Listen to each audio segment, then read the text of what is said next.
First of all, before I start this rant, I want to say that I don't care who you believe the greatest basketball player of all time is. That's not what this video is about.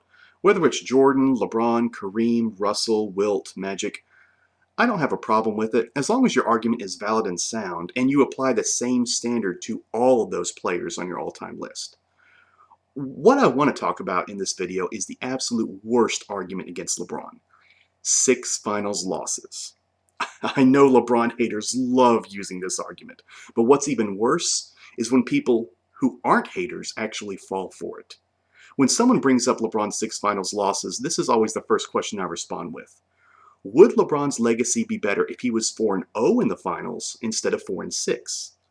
Most of the time, sadly, their answer is yes. Well, here's the problem with that. If you erase LeBron's 6 finals losses, that means he lost earlier in the playoffs.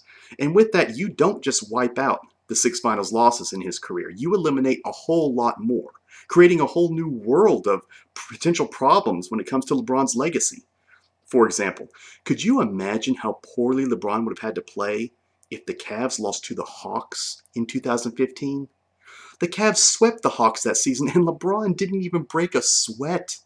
He would have had to play so badly that it would have been worse than the 2011 Mavs series. Also, could you imagine if Lance Stevenson got the best of LeBron in 2014 and Miami lost to the Pacers? Do you realize how bad that would have looked for LeBron?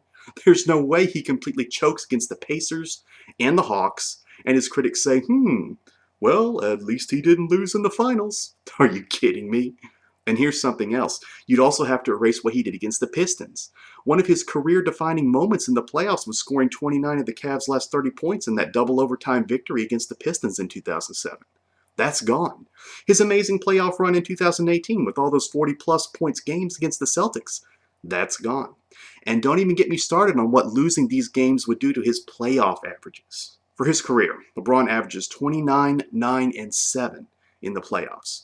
There's no way his averages would be that high if he lost earlier in the Eastern Conference, in the weak East, right? His averages would have to be like 24, 6, and 5 on 43% shooting.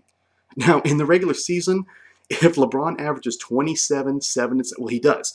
LeBron averages 27, 7, and 7 on 50% shooting for his career.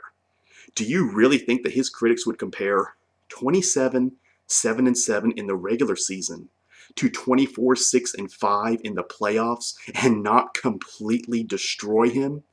Would they really look at that drop-off in production in the weak East and just say, yeah, well, he's not losing in the finals?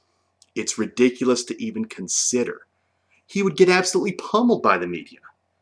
And finally, I just want to add on here that if LeBron does not have 10 NBA Finals appearances, he would not be the all-time leading scorer in the playoffs. That's for sure. There's no way he'd be losing so often in the East and be putting up those numbers to get that record. So for the people who actually think that just wiping out LeBron's 6 finals losses would help his legacy, please think about the consequences of what losing earlier in the playoffs would actually entail for him.